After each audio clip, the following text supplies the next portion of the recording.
casa.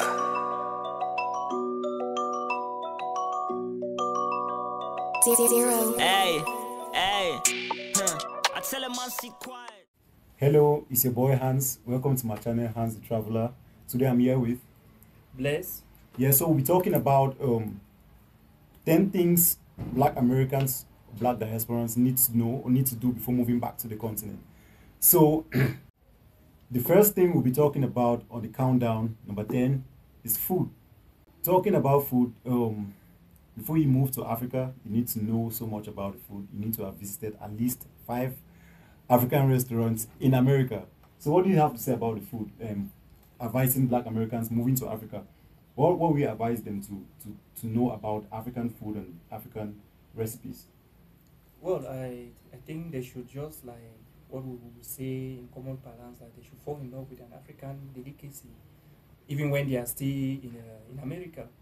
As you rightly said, they should have eaten maybe an African delicacy back in the US. Yeah. So if you come here in Africa, you already have that mindset that you're coming here to eat an African food, a traditional meal, because here we mostly cook foods like achu, we cook foods like ero, cook food like ekwang, and all the rest. Those are traditional By dishes. the way, I'm going to put the African recipe pictures so you can see. Africans eat a lot of spices. So if you're moving to Africa, you need to get a little bit used to spices. Because Exactly. Yeah. Exactly. That's right. All right. So based on that, I think there are different types of food here in Africa. We have I watched a video of an American saying, like, who moved to Africa, saying there is less junk food here in Africa. I think there is actually junk food in Africa, but we Africans are not really used to junk food, and that's probably because we eat a lot of spices, and junk food You're right. have less spices. Am I right? You're right. Yeah. You're right. Oh, because Africa, we have one of the best spices. Africa produces one of the best spices. So it's normal that their food should be spicy as compared to junk foods that... Where do you think Africans have more, like, the best spices more than Indians? Well, as an African, I think I will support the conception that yeah, because I see this war online talking about Indians and Africans on spices, which country produces the best spices and pepper. But I think for me personally, I think it's Africa. But I've never tested an Indian food, so I wouldn't know. Yeah, same here, bro. But I think Africa does not only have the best spices here in terms of food. They have a variety of the spices, because, as you were saying, India might have a good spice, but maybe it is the only unique spice that is there. Exactly. But Africa, there's a variety of spices here in Africa. Exactly. That you can use in produce. So if you want to eat a spicy food, sorry for cutting you off. But if you want to eat a spicy food, right, you really need to eat, what type of spicy food? Jollof rice. Yeah. Very spicy. Yeah, especially the one my mom always prepared. Okay, next on the countdown, number 9, is the practices here in Africa. At least you need to, as a Black American, before moving back to Africa, you need to have made some African friends who are actually from Africa. Yeah, there are so many Nigerians abroad, there are so many Cameroonians abroad, there are South Africans abroad, there are Senegalese abroad. You need to get acquaintance with them to know the practices here in Africa. So when we talk about, like, the practices here in Africa, for a Black American who is not used to the practices, we have different norms. Yeah, we have approximately 2 types of religion here in Africa: Muslim religion and the Christian religion.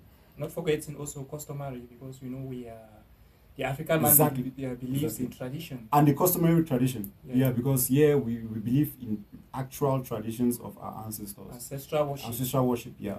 But that it's slowly, I don't know how to put it. Don't come for me. It's slowly dying because of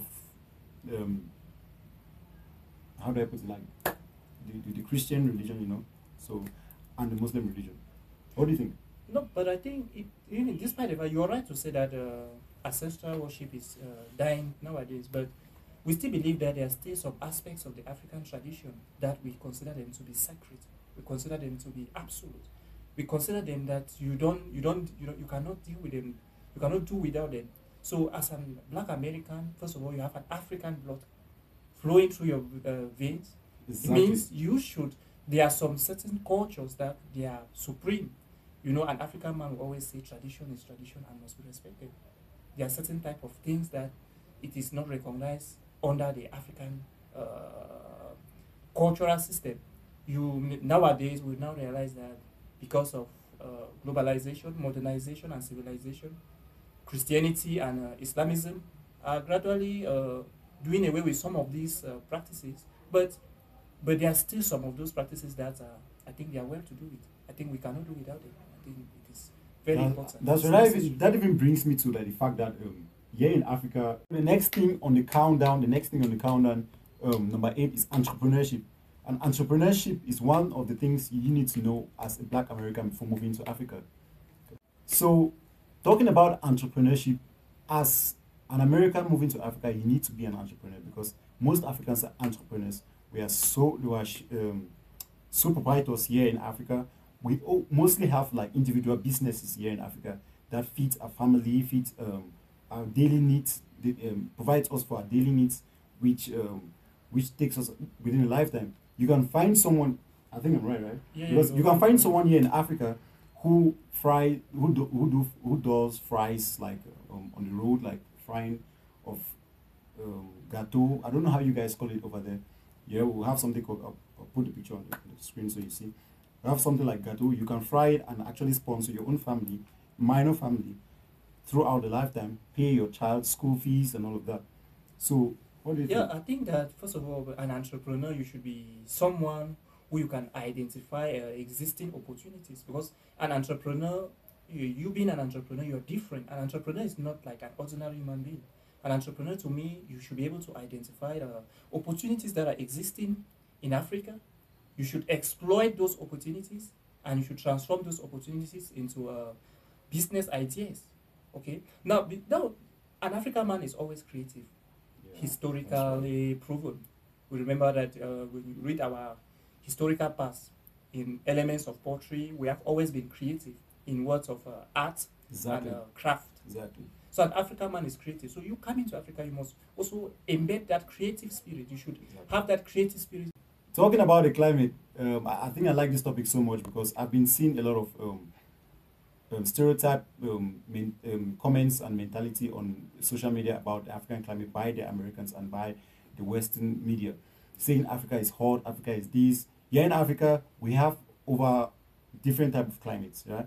We have the rainy season, we have the dry season, we have snow, we have winter, but it's mostly in the south of Africa, like in South Africa, we have winter, but it's not really over. It could be approximately over 7 years. They can experience it over 7 years, like 3 times or 4 times, but there is snow anyway. Yeah, but even I think even the climate, the African climate, first of all, is adaptive. Exactly. You can easily adapt to the African climate. Yeah, I do. I've seen commentaries, written document that shows that the African climate, it possesses a hot climate. I wouldn't dispute that fact because everybody is entitled to his opinion. I don't know, but I think that in Africa we have an adaptive climate. You should have that adaptive spirit. It means you don't need to study the African climate for long. I mean, within a short period of time, you should be able to adapt to the African climate. It is not. It is something that is not constant. It's not constant. And one of the things that actually makes the African climate so nice and so beautiful is the fact that here in Africa we are used to nature. We are, of course. Yes, because I know very well. I've never been to America before, so in America, I think there in America you have more of artificial looks, like the buildings and all of that. But here in Africa, so the next thing you need to know before moving to Africa as a Black American, number 5 on the countdown, is being street smart. You need to be street smart here in Africa, because here in Africa, it's not about book smart. You can have a degree here in Africa and still be jobless. Very possible. Yeah. Very possible. Very possible. Yeah, because I think here in Africa we are not interested. The African man, first of all, he's not interested with to him, he considers the degree as a mere paper. A layman will say it's a mere paper. But what actually translates, you should be able to translate your degree. You should be street smart, means you should be able to do something that an African man would look at you and say, no, this is this is wow, bro, this is good, this is cool. Exactly. Means, because imagine meeting an old granny, let's say my grandmother, you meet her on the road and you tell her that I have a PhD in Yeah. this. So Exactly. she will be very confused. But what if you do something that she can see physically? And I mean, she will And don't get me wrong, it's not saying here in Africa we're not educated. We are educated to the fact that you won't even believe. So here in Africa, if you're book smart, you have opportunities. But if you're street smart and book smart at the same time, you have more opportunities, because here in Africa, the richest people in Africa are actually business people. Here in Africa, we do more of business. Those are the, for example, Aliko Dangote, the richest man here in Africa, with 14 billion US dollars, is a businessman, and he started from business. But yet he's very smart. He's book smart as well. So he started from street smart to being a billionaire. billionaire, yeah. Yeah. So Yeah, and of course, there are many of them. There are many of them. We have Aliko Dangote, as you rightly we said. have Adeleke, Yeah. we have- Davidos. Even in my country, like Cameroon, we have Alaji Dampolo, who Exactly. Alhaji he's Dampolo. not educated. You know, that man is not educated. You know Exactly. that? Like He's what not we're educated. saying. That's exactly what I was saying. Yeah, he's not educated. He's not but educated, but yet he's the richest man in Cameroon. He's the richest man in Now, Cameroon. I wouldn't say he's not educated. I wouldn't put it that way. He is not book smart. Yeah, yeah. Exactly. Yeah. He's street smart. You. Why? Why? So the next thing you need to know before moving to Africa as a Black American is the lifestyle of Africans. You should have probably met Africans who are migrants in America or Britain or Australia, and you're moving back to Africa. You probably know how to live, and they've probably educated you a little bit on how the African lifestyle is. You know, the African lifestyle is quite different from the West. Yeah, yeah, the Western exactly. way of living. Yeah, I think talking about the lifestyle, you should. I think, to me, it dwells more on your modes of living. How are you going to live in Africa? You know, an African man they always have this communal tendency. They always have that spirit of living togetherness. Yeah, because I know that I've never been in the United States though, but I know that in the United States we have an individualistic way of living. Yes, because in America there's a tendency to like live individually and mind your business. Here in Africa, to be honest, let me make you understand. Here in Africa, we actually mind our business, but we live as a community. You can get up in the morning in America, from what I see on TV and the West. You can get up in the morning and bypass your neighbor without greeting. Yeah, it's so common there. But here in Africa, people might come across it as hate, that you're hating on the person because of that attitude. Because here in Africa, we are so acquainted to people's attitudes. We interpret things through attitudes. For example, if I have been greeting you for a particular period of time, Let's say a week. Yeah, for a week, I don't greet you the next week, we'll have a problem. You understand? So we greet. Here in Africa, we greet. In America, I can probably just walk up to you and greet you, be like, what is this? What is he doing? You can even call me a nigger and punch your face. Yeah, but I think so. I think we are not saying that in the United States of America you don't greet. You don't greet. Yeah. The next point, on the countdown, number 3 on the countdown is tracing your roots. As a Black American moving back to Africa, you need to trace your roots. I'll explain this. I'll explain why you need to trace your roots before moving back to Africa. First of all, you could trace your roots. I know there are so many things. There's technology right now that can help you trace your roots and where your ancestors were in Africa. I know most Americans are actually Ghanaians from their ancestry, because that is where the first black slaves were being transported to where we were taken to, right? Yeah, to Where? America, to work with those plantations. Yeah, in Britain, yeah, all of them. So I think that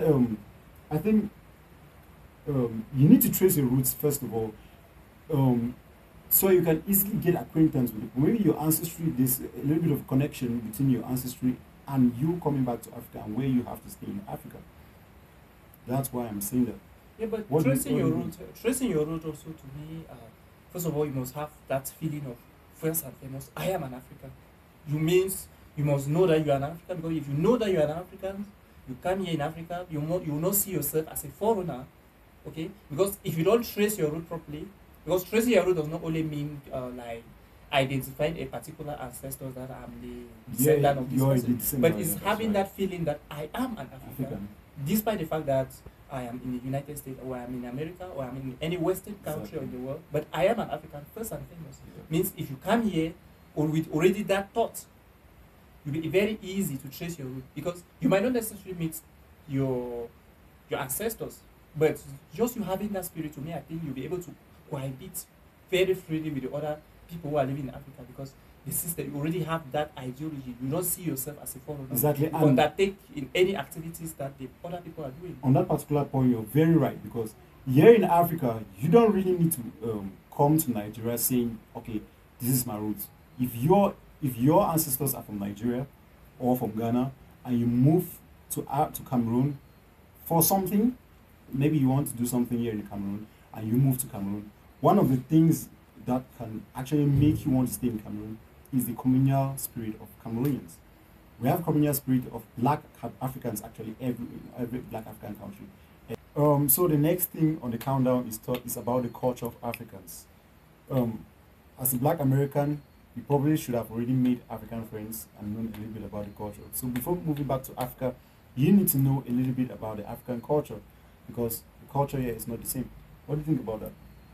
Yeah, but I think the culture, of course, the culture, it can never be the same. According to me, it can never be the same.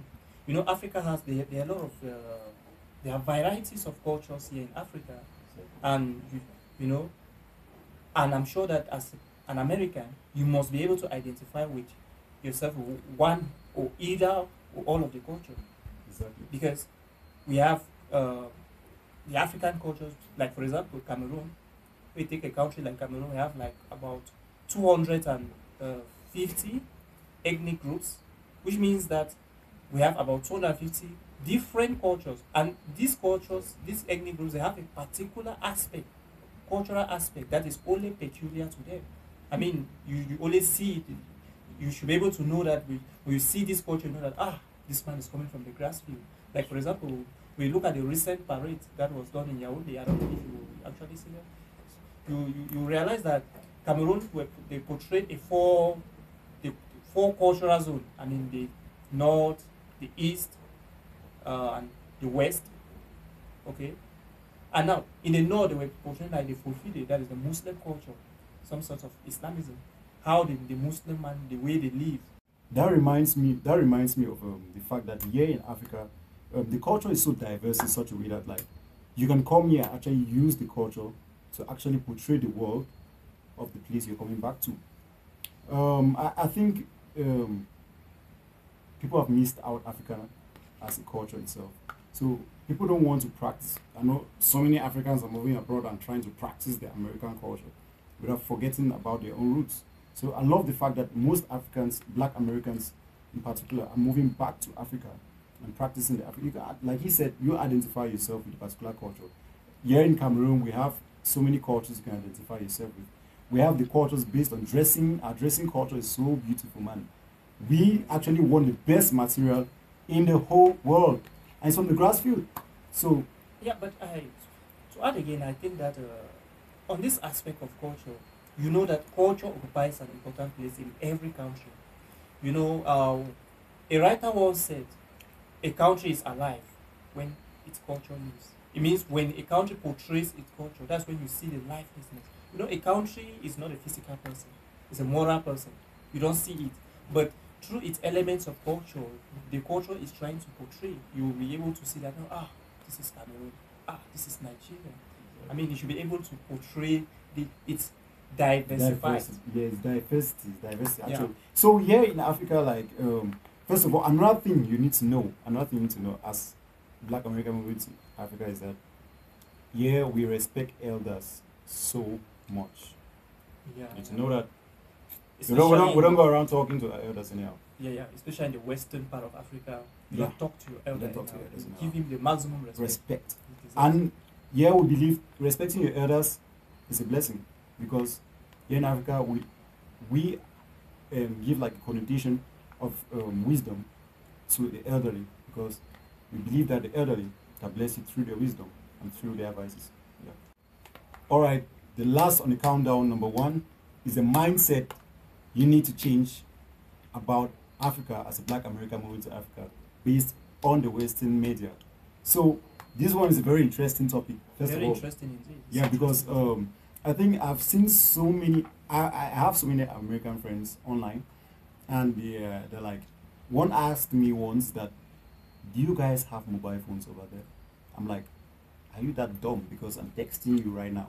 That was Exactly. what a question. What a question! Oh, Like, I'm texting you right now. What do you mean? Like, but I'm not saying like I understand like Africa is not all about like kids walking butt naked and flies hanging all over the faces. I hardly see that most. Yeah, I'm not saying I don't see it, but I see there's poverty everywhere. But here in Africa, we have roots. We don't live on trees. That's one of the mindsets I've been seeing. I'm getting Americans asking me. One of the things I'm getting Americans asking me if we live on trees, we live in huts. Yeah, we do have huts, but it's more of a rural stuff. It's not urban. It's more of in the villages, and it's somehow a little bit better because we've evolved, right? The huts now are not just the literal huts you used to see on TV. There are even Africa. aspects of the tourism. You know, most of the huts nowadays, when you look at most countries Exactly. in Africa, you preserve them for tourism. For tourism. Like Exactly. for example, we have the cultural village, which is in Yaoundé, Cameroon. Yeah. Where when you go there, you see thatch houses. Exactly, that were especially in the constructed. north. Sometimes, like, I watched the video of a northern country. I mean, sorry, northern part of Cameroon here in Cameroon, and the houses actually are so white, like actually sitting with the tribal people of that particular region. And in that particular region, I saw the fact that they were actually going there for tourism and not going there to actually experience those living there as those who are poor or something like that. So they're actually going there as tourism, and those living there are actually wealthy people.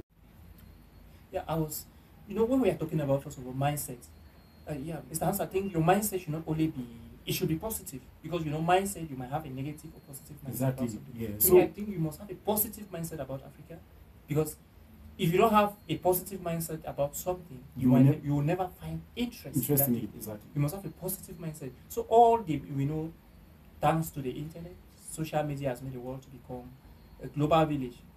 Informations are being divulged from people they receive information regarding Africa. To them, they consider Africa as a dark continent. By the way, I'm a very big fan of Wode Maya.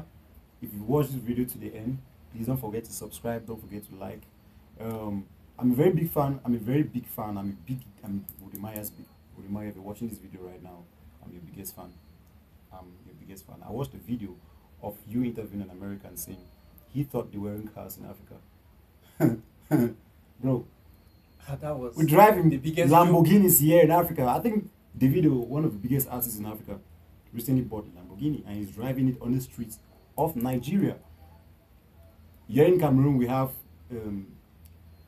BMWs, we have Porsche. We have a Porsche car here. We have Porsche cars here. We have, so like going cars. I don't understand where that mentality is coming from. When everyone knows about America, I think that Americans don't know much about the world, and which is very wrong for me. No, but we're not saying that America doesn't have the best automobiles, or they don't produce the best cars. But we are saying that at least in Africa, there are cars. As you rightly said, there are Lamborghinis, there are Porsche cars. Yeah, until we have The traffic. USVs, We the- do have traffic jams here. Okay. So your mindset should be positive. You must know that Africa is good. Africa is paradise. Africa is a land. So talking about the mindset, first of all, I heard so many Americans saying they were in cars in Africa. Ulimaya, I'm a very big fan of yours. If you're watching this video, I'm a very big fan of your videos. I love your videos, man. Right? It's because of you I'm starting this channel. Sorry, it's because of Africa. But you inspired me, bro. But I also saw you interviewing an American, and he said they were in cars in Africa. So, like, we don't ride donkeys, bro. I've never seen a donkey, man. No, I've seen it. Anyway, I've never seen a chimpanzee in my life. I've never seen a monkey in my life. So, we don't walk on the road and find wild animals on the road. Like, don't do that yet. Yeah, and more to that also, we have roads in Africa, and if there are roads in Africa. It means certainly there must be vehicles Exactly. which ply those roads. So the white man or the American who was of the opinion that there are no vehicles here in Africa. Cars, yeah. Yeah, I think nowadays Africans they own they have one of the most flashy cars. Exactly. They have Like top vehicles. Exactly. Like for example, Davido. I think you all know Davido. One of the biggest artists in Africa and biggest in Nigeria. He owns a Lamborghini here in Africa. He drives it on the streets of Nigeria. I don't think you coming back to Africa should have that type of mindset, because here in Africa, I'm an African, but I've never seen a monkey. It's a mindset. Yeah, Mr. Asa was saying that you must not only have a mindset per se, but have a positive mindset. In other words, you should be positive about Africa. You must see Africa as the land of Canaan in the Bible. So yeah, exactly. So if you're moving back to Africa, you need to have a very positive mindset.